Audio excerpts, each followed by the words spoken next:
Hello, good day, everyone. Welcome to my presentation as a final requirement. And my choice of a leader, and that would be Steve Jobs. So let's go on with the part one, which is define and describe. So in here, I will be discussing the reason why I choose this leader, the importance of sharing his executive development strategies, the leadership strategies in developing himself, the leaders' strategies in developing the people around them, and the leaders' strategies in developing the people in the organization. So we move on first with the profile of Steve Jobs. So Steve Jobs' real name is Stephen Paul Jobs, and he was born in February 24, 1955 at San Francisco, California, US. So his parents were Juan Esquivel and Sharon born John Zandali. They were both unmarried at the time, and Stephen was given up for adoption. So Stephen was adopted by Paul and Clara Jobs, whom he always considered to be his real parents. So Stephen's father, Paul, encouraged him to experiment with electronics in their garage. These led to a lifelong interest in electronics and design. So Jobs attended a local school in California and later enrolled at Reed College, Portland, Oregon. His education was characterized by excellent test results and potential. But he struggled with formal education, and his teachers reported that he was a handful to teach. So at Reed College, he attended a calligraphy course, which fascinated him. He later said this course was instrumental in Apple's multiple typefaces and proportionally spaced fonts. So Steve Jobs was a entrepreneur, industrial designer, investor, and media proprietor. He was also known as a pioneer of the personal computer revolution with Steve Wozniak, co-creator of the Macintosh, the iPod, the iPhone, the iPad, and the first Apple stores. And he is a co-founder, chairman, and CEO of Apple Incorporated, primary investor and chairman of Pixar, founder, chairman, and CEO of Next. So he is also a board member of the Walt Disney Company, and he was married to Lauren Powell, and he had a partner, which is Kristen Brennan, and had four kids. And her sister is Mona Simpson. So that's for Steve Jobs. And what are the leadership styles of Steve Jobs? So one is do the work. He wanted to be hands on every bit of his company, driving it forward and remaining at the forefront of every venture. So, as a CEO and corporate leaders, we're forced to wear many different hats in business. There's the responsibility to conjure up new ideas, market our products or services in many different jobs that must be undertaken. Another leadership style of Steve Jobs was he is open with innovations. Jobs said that all innovation boils down to the simple act of putting two unlikely ideas together to create something new. So for Jobs, creatives often consider their innovations to be obvious, but few see life through the same lens as them. Some of the greatest innovation in history come from the exact principle combining one idea with another to spawn a novel creation. So with the iPhone, for instance, Jobs took his love for calligraphy and design and combined it with his passion for technology. What allowed was the first tech company to place such a meticulous focus on design and aesthetics, and that became Apple's USB. So how can this principle be extrapolated and utilized in the workplace? Well, often it is just requires us to take a step back. Innovation is the act of making changes in something that's already been established. In other words, it's taking an idea and making it better, introducing new methods in order to upgrade an existing product or service. But how can we see room for improvement without stepping back and looking at the bigger picture? So that is what Steve Jobs is. Like for instance, let's look at Airbnb. The idea of online property rental is nothing new, but combining the idea with an attractive user interface, easy to use platform, and internal rating system that is revolutionary. So whether we're looking to start up an entirely new company or launch a new product under the umbrella of an existing brand, it all comes back to the same principle. Every innovative idea takes a problem and provides a solution.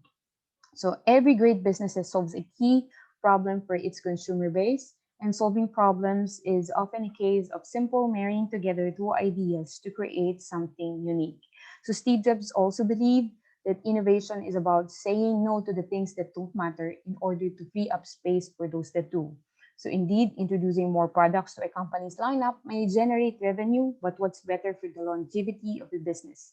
An extensive range of average products or a handful of supreme quality, innovative and state-of-the-art offerings. Another leadership style of Steve Jobs is he found the balance between empowering his staff and leading by example. So as a leader, it is vital that you can walk the walk and talk the talk. So that is, it's no good talking a backseat and watching your staff members slave away, conjuring up new ideas all by themselves. Instead, you should be prepared to get your hands dirty from time to time. So that's something that Jobs did incredibly well. He knew how to innovate personally and wasn't too afraid to do so. There has to be balance within a company, however. A CEO or leader can't be expected to perform every role that needs filling. Zab was a master of at both leading by example and empowering and inspiring his staff to complete tasks on their own. He became a role model for his workforce by demonstrating characteristics he wished to see them display, like his meticulous attention to detail. So every good company has a mission statement, but every great company has a workforce built up by individuals who know that mission statement by heart and use their every working hour to drive it forward. So by remaining an integral part of Apple from start to finish, regularly dropping into check up on his staff members and chipping in with new ideas, Jobs enabled that mission statement to permeate across all employees of his workforce. His passion inspired those beneath him to work hard to fulfill the company's goal. And that's the key to great leadership. Whether your company is just starting out or is already employing hundreds of staff members, it's vital that all representatives of your company know your mission statement. Keeping them informed will help to maintain morale and empower your clients. Furthermore, as a leader, you should seek to remain as closely tied in with your company as you can. Avoid running things from afar if you wish to keep your workforce engaged and inspired. Instead, nurture relationship with valued staff members and ensure to stay present throughout the growth and development of your business. And now we move on to the second part, which is discern, in which here I will be presenting the strategies this leader is doing, which are not normally done by other leaders, and I will explain why. And the strategies this leader is not doing, which are normally done by other leaders, and I will be explaining why. So first, he wasn't afraid to think differently. Jobs prided himself on being different, on rebelling against the status quo.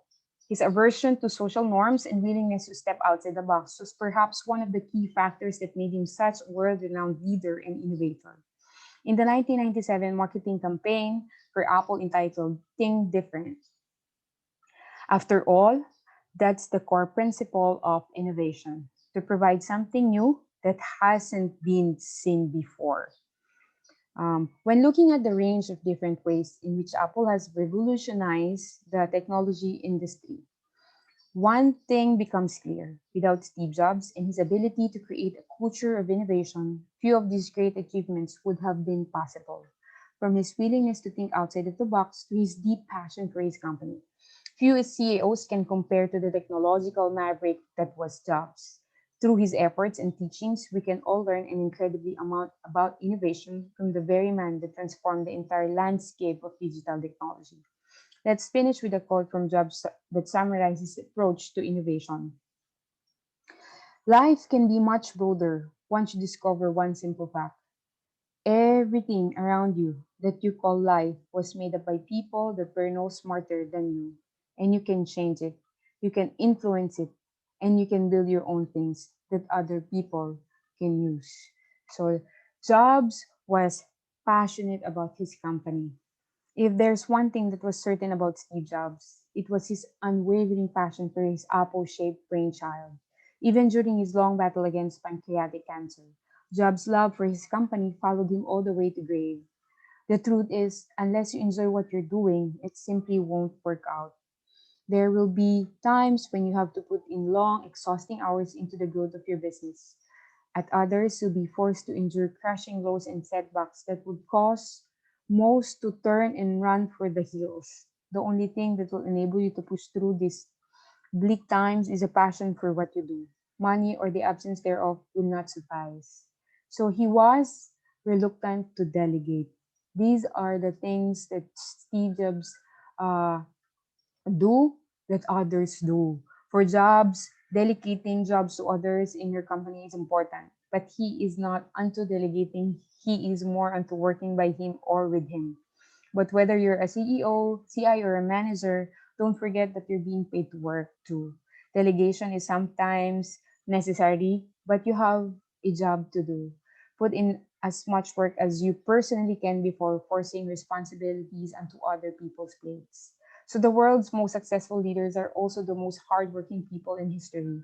There's no escaping the grindstone. And Jobs didn't. And that's one of the many things that made him such a rewarding success. And another one, he puts products before profits. So when Jobs and his small team designed the original Macintosh in the early 1980s, his injunction was to make it insanely great. He never spoke of profit maximization or cost trade-offs. Don't worry about price. Just specify the computer's abilities.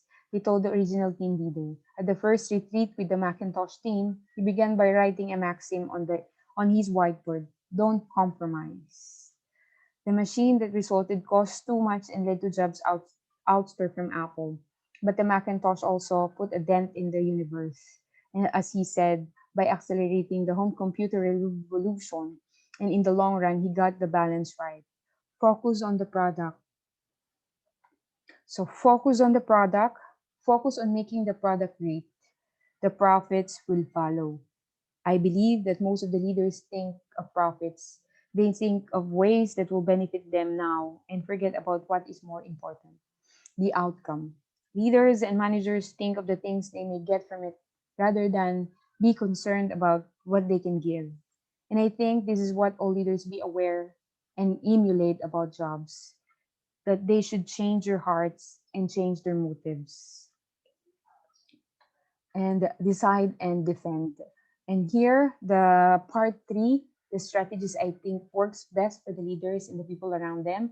The strategies I think is worth recommending to other leaders, and the strategies I think is worth emulating and will work best for your or my own development. Know both the big picture and the details. This is one of the best characteristics of Steve Jobs. So Jobs' passion was applied to issues both large and minuscule. Some CEOs are great at the vision, others are managers who know that God is in the details. Job was both. Time Warner CEO Jeff Bezos says that one of the Jobs' salient traits was his ability and desire to envision overarching strategy while also focusing on the tiniest aspects of design. For example, in 2000, he came up with the grand vision that a personal computer should become a digital hub for managing all of a user's music, videos, photos, and content.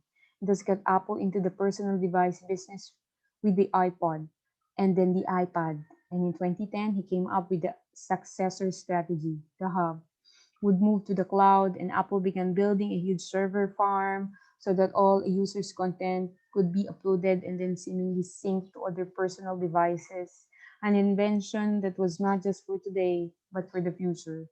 Job was so good in doing things for the betterment of the future. He sees things differently in a way that will benefit others rather than himself.